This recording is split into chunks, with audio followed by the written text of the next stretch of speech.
Now at 5, false alarm. What happened at Tesla's headquarters that caused panic this morning? And now 3 straight weeks of 100-degree plus temperatures in the books. We'll have your weekend forecast coming up. And our one-on-one interview with Mayor Watson, what he's saying about other Texas cities joining lawsuits against the bill called the Death Star by opponents, and whether Austin will do the same. First, though, it's one of the biggest problems facing Austin, affordability. Thanks for joining us. I'm Daniel Marin. And I'm Jennifer Sanders. A new first-of-its-kind project, though, is going to add more than 100 affordable homes to Southeast Austin. KXAN's Sam Stark looks at who will get to move in. A quiet road for now, but by 2027, 126 homes will be built here. Every single one of them much cheaper than you'll find in most places.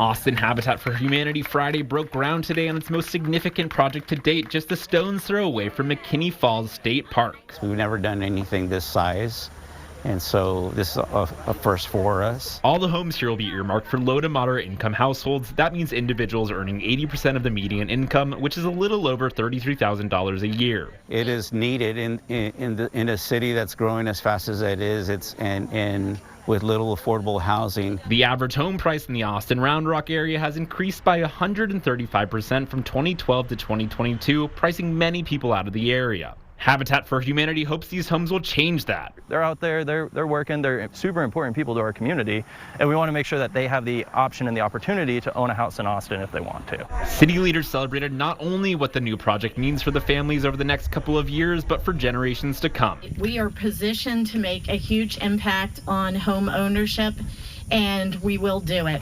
And hope that the project will not only provide homes, but also a community. We're really looking forward to it, and we'll get done with it as fast as we can sell them, really. Sam Stark, KXAN News. And Habitat for Humanity tells us that this area was affected by severe floods in 2013, killing 4 people and damaging hundreds of homes. Now, since then, the city has determined buyouts are the most effective way to protect the community from flooding, having purchased many of the homes deemed at a high risk. They say now that nearly a decade has passed, the nonprofit is looking forward to getting people back into the area and really building that community back up. So how much does a home through Habitat for Humanity cost? Well, through the home construction program, you can buy one for under $250,000. Realtor.com says the average home price here in Austin last month was $675,000. Now, there are some requirements to get that lower rate. The program is open only to U.S. citizens or legal permanent residents with a credit score of 620 or higher. You must be able to pay a mortgage and meet certain income requirements, and you must also commit 200 hours of volunteer time, and you must have lived and worked in the area for the past 6 months. You must also be a first-time homebuyer. Everything is back to normal at the Tesla factory, but a much different scene unfolded this morning. Here's a photo sent to us from a viewer showing the big response after reports of a possible shooting at the Gigafactory in southeast Travis County. Now, the Travis County Sheriff's Office says it got a call about an active shooter around 4 this morning. Workers got a text about 45 minutes later saying that they should take cover because of an active attacker. Law enforcement searched the building but didn't find any signs of a shooter or shots fired. Looking a little deeper now, the factory is over 10 million square feet, so large that it took a while for deputies to check that area to make sure there wasn't anything wrong. Traffic was also an issue while deputies conducted their investigation, since there are only a few roads leading to the factory.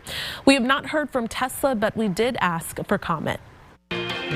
First warning weather with Chief Meteorologist David Yeomans. Well, as warm as it's been out there today, believe it or not, this is expected to be the coolest afternoon for the next 1 or 2 weeks, maybe even longer than that. It's 100 degrees on the dot with hazy sunshine on the Austonian weather cam. Today, if you're keeping track at home, we've now moved into a tie for second place for one of the longest heat waves in Austin history, 21 days in a row, tying with a couple other years. The all-time record, of course, is 27 days in a row. Very confident that we will break that next week. Temperatures right now, upper 90s to near 100 most areas, 99 up in Milam County, 98 in San Marcos and in Georgetown this evening. We're seeing a couple little puffy clouds showing up like popcorn on the satellite and radar, but no rain heading our way for your Friday evening plans. I'll show you even hotter weather in your weekend forecast and when temperatures peak as you make your plans coming up. All right, David, thank you very much. Well, part of the mission of KXAN News is to foster a more informed and engaged community. We deliver in-depth coverage on different topics that affect the daily lives of Central Texans. And one way to achieve those goals is providing access to leaders who make decisions that shape local policy. So today I sat down with Austin Mayor Kirk Watson. I asked him if the city of Austin is going to join the lawsuit against House Bill 2127, known as the Death Star bill by detractors. San Antonio recently joined Houston in its litigation. The new law keeps cities from creating rules that go past what the state allows. Mayor Watson says he also opposes the bill, but there is no plan right now to join the other cities. I also am a firm believer that the cities are doing a good job. If you look at the growth of the state of Texas, the people that want to be here, the economy of the state of Texas, the cities are doing very well in that regard. So that bill, I'm pleased to see that cities are challenging that bill. And Watson adds the city will defend any cases that challenges Austin's ability for a city to do things the bill preempts. The woman who lied about being kidnapped for nearly 50 hours after saying she saw a child on the side of the road has been charged. What the police chief is now saying about Carly Russell's actions. Plus, how a tick-borne illness can cause reactions to popular food items and why doctors aren't sure how to treat it. At Thomas J. Henry. The Alabama nursing student who claimed she was kidnapped after calling 911 to report a child on the road has now been charged with 2 misdemeanors today in connection with the hoax. Carly Russell is facing charges of false reporting to law enforcement authorities and falsely reporting an incident. The charges carried a bond of $1,000 each and are punishable by up to a year in jail and $6,000 fine if convicted. The Hoover City Police Chief says Russell's decisions, quote, created panic and alarm for the citizens of our city and even across the nation as concern grew that a kidnapper was on the loose using a small child as bait. The chief went on to say, quote, the story opened wounds for families whose loved ones really were victims of kidnappings. A potentially life-threatening allergy to red meat may impact almost 500,000 Americans, but nearly half of the doctors surveyed about it have no idea what it is or really how to treat it. According to the CDC, alpha-gal syndrome is a tick-borne illness that leads to allergic reactions from eating red meat, including meat of cows, deer, pigs, or goats. Some people also develop allergies to dairy and other byproducts from processing those animals. Symptoms of alpha-gal syndrome can be wide-ranging, including nausea, stomach cramps, or diarrhea. Some people will become itchy and develop hives. They may even become short of breath. Symptoms usually don't pop up until hours after eating meat because of how slowly the body digests it. One of the most prestigious universities in the world under investigation. How legacy admissions are top of mind following the end of affirmative action. On yet another rain-free July afternoon, here's a look at just how awfully dry we have been across the area this month. Much of the area, especially the metro, seeing less than 5% of our normal July rain, with no rain expected as we wrap the month in the next several days. We'll have your weekend forecast after this. KXAN News is brought. So-called legacy admissions, where universities give students related to alumni a leg up, could be on the chopping block. The Department of Education just agreed to investigate the practice at Harvard University after a group filed a complaint. Raquel Martin has the story. At some prestigious colleges and universities, the sons and daughters of wealthy alumni have the inside track to admission. It's harmful to applicants of color. Michael Kippens is with Lawyers for Civil Rights. He says now that the Supreme Court ended affirmative action for college admissions on the basis of race, universities must also stop giving preference to relatives of wealthy donors. Donor and legacy preferences overwhelmingly benefit white applicants, and many of them are not as qualified. His group just filed a complaint with the Department of Education against Harvard University. The complaint alleges that applicants related to wealthy Harvard donors are 7 times more likely to be admitted to the school. The Department of Education has very broad powers to ensure that programs and organizations that receive federal funding not discriminate. The Department of Education's Office of Civil Rights has agreed to investigate the complaint. Education Secretary Miguel Cardona tells me the practice is one of many being examined to ensure equal access to higher education. Historically,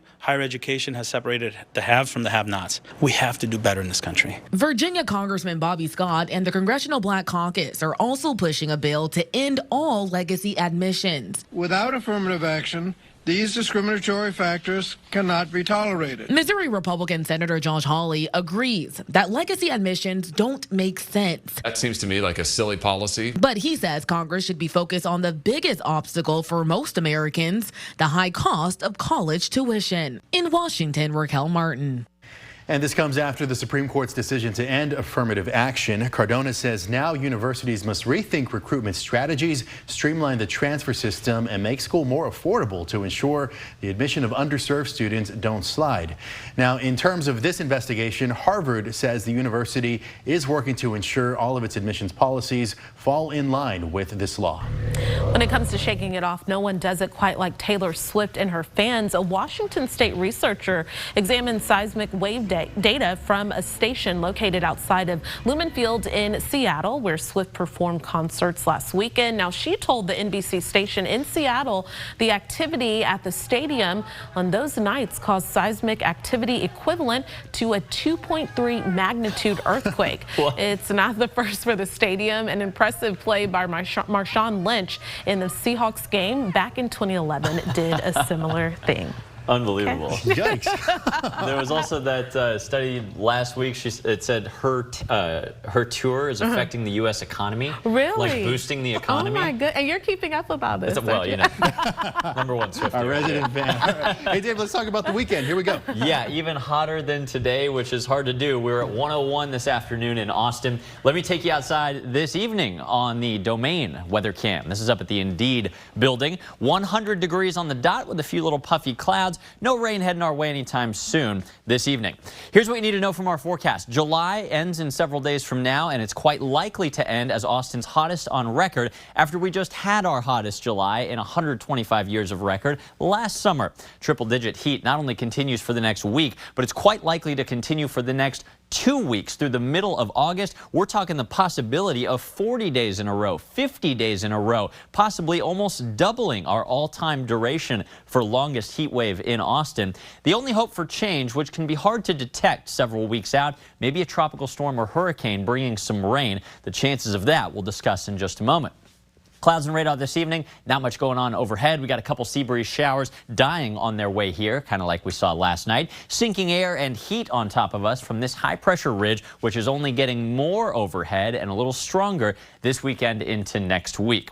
This is why weekend temperatures look hotter than today's. Today was 101 so far. How about 104 tomorrow, 105 on Sunday? Sunshine, no rain to interfere with your plans, but maybe you do your outdoor activities a little earlier, unless it's Barton Springs or the lakes that's got you outside later.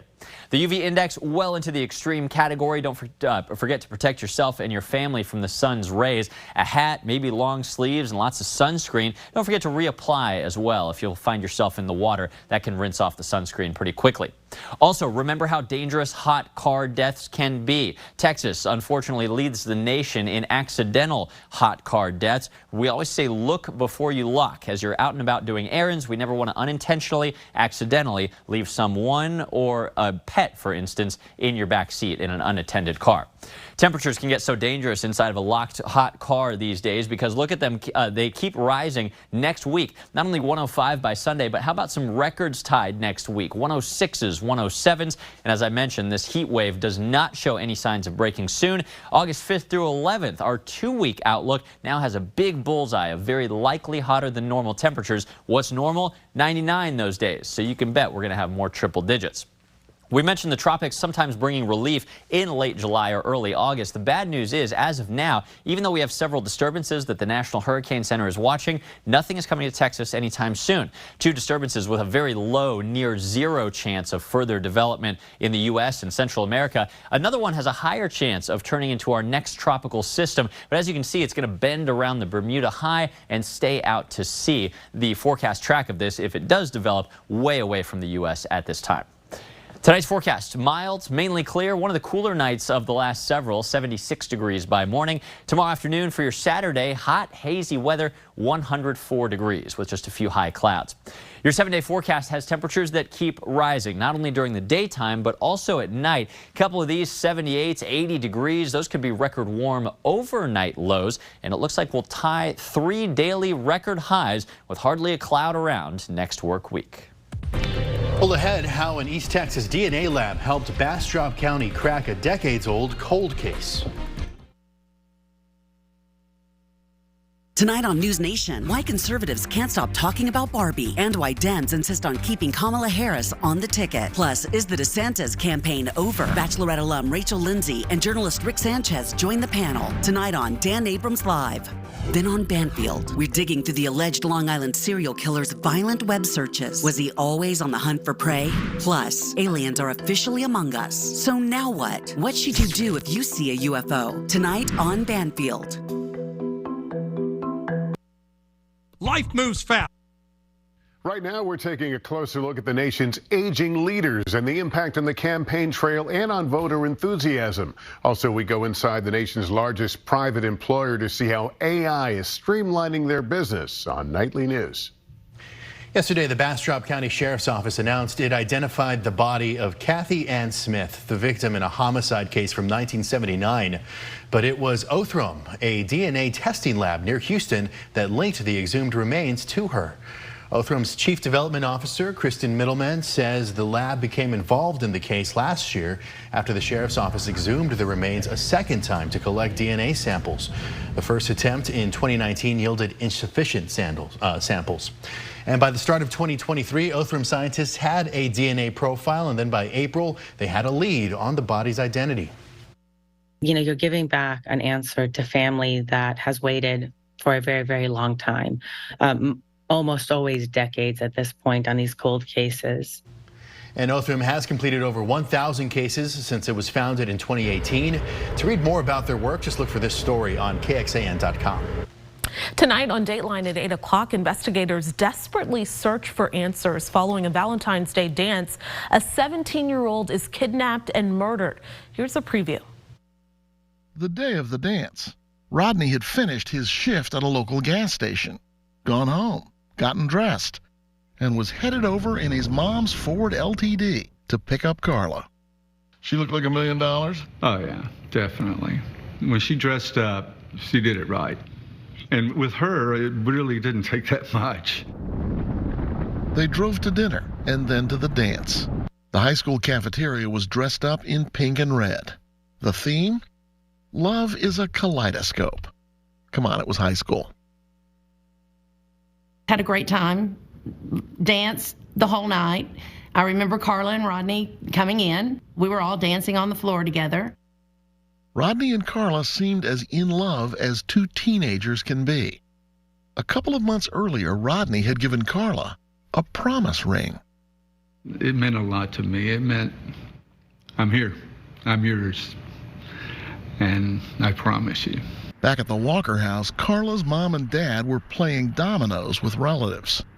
Her big sister Cindy and her little brother Jim were watching TV. It got to be 1 a.m. I heard a car hitting a curb, and then I heard Rodney's voice outside yelling, Mr. Walker, help me. A little bit after that, the front door's just pounding, you know, pound, pound, pound, pound, pound. So Jimmy and I both went to the front door together and opened it, and it was Rodney. And he was bleeding from his head down his face, had blood all over his shirt, just screaming. And I looked over his shoulder like, where's Carla? And it's like, they've got her, they've got her, they've got her. I was like, who? Who's got her? All right, well, coming up tonight on KXAN, here's the rest of your lineup. We're going to have Hot Wheels at 7 o'clock, and then, of course, that Dateline NBC at 8 o'clock, and then we're back with KXAN News at 10. And, of course, you can join us an hour earlier for KXAN News at 9 on the CW Austin. And here's where to find us. One simple way to get